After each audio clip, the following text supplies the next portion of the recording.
पहले देख लेते। पहली संख्या गुणा दूसरी संख्या बराबर कितना होगा? लासा गुणा मौसा होगा, है ना? ठीक है। अब इसमें दिया रहेगा यदि एक संख्या इतनी है तो दूसरी संख्या क्या होगी, यही दिया रहेगा। तो क्या करोगे? दूसरी संख्या बराबर क्या करोगे? दूसरी संख्या बराबर क्या हो जाएगा जी? इधर कितना है? लासा है गुणा मासा, और इधर कितना करोगे? इधर से इधर गुणा में है पहली संख्या, इधर क्या हो जाएगा? डिवाइड। हाँ, डिवाइड हो जाएगा पहली संख्या।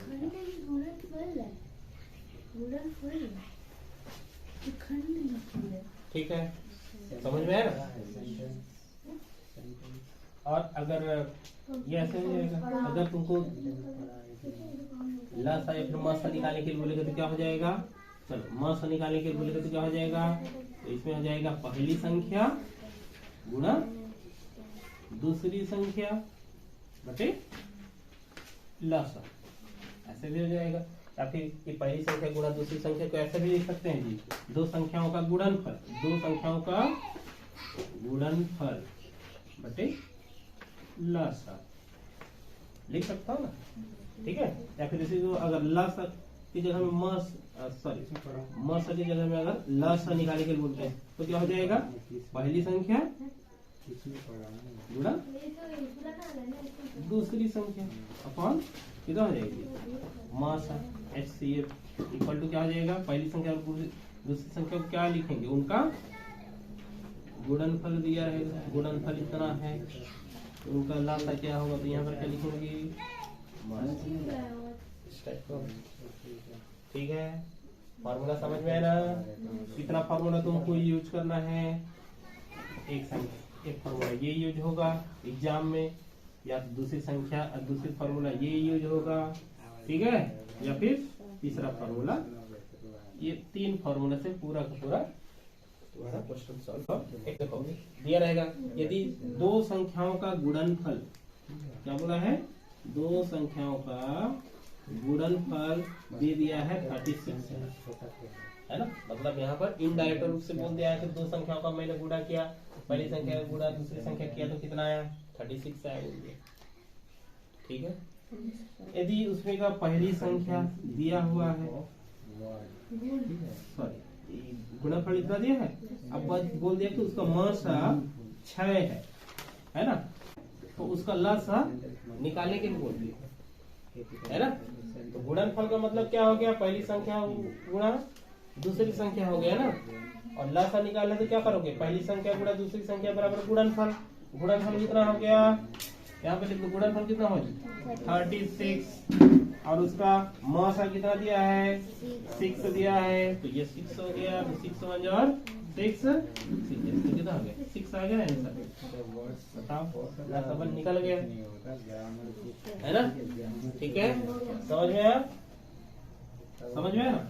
दूसरा देखो, यदि दो संख्याओं का लासा LCM इक्वल टू दे दिया है 12 है ना?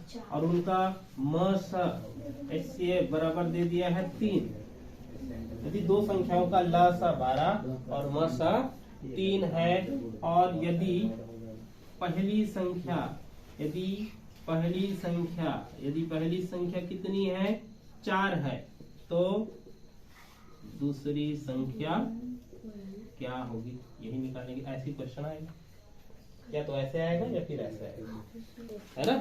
बोल दिया है, क्या बोला है? पहली संख्या लासा कितनी है? 12 है, मासा कितनी है? 3 है, उनमें से पहली संख्या कितनी है? 4 है, तो दूसरी संख्या क्या होगी? तो दूसरी संख्या के लिए फॉर्मूला क्या है? देखो क्या है? लासा बराबर 12, मासा बराबर 3, ठीक है? तो पहली संख्या कितना दिया है? 4, तो 4 एकम 4 और 4 दिया 12, तो ये कितना हो गया? 3 दिया 9। ये हमारा बात समझ में? ठीक है। क्वेश्चन सिर्फ इसी टाइप का ही आएगा, ठीक है? चलो एक और देख लें, इसी में बता देता है। थर्ड देखते हैं।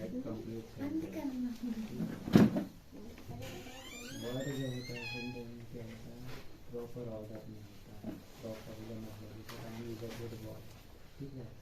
यदि दो संख्या, क्या बोला है क्वेश्चन, क्या बोला है, दो संख्या 12 और 18, 12 और 18 का लसा, 12 और 18 का लसा, ऐसे लिख के मैं बोल दे रहा हूँ ना, 12 और 18 का लसा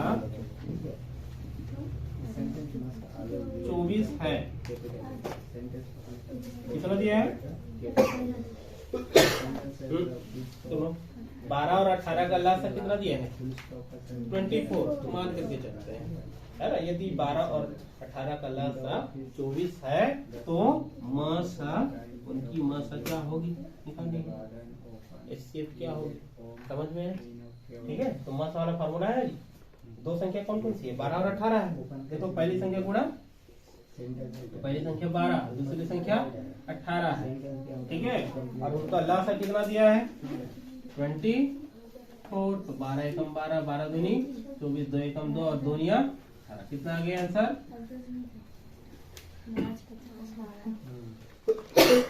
नहीं ना? बताओ समझ में है?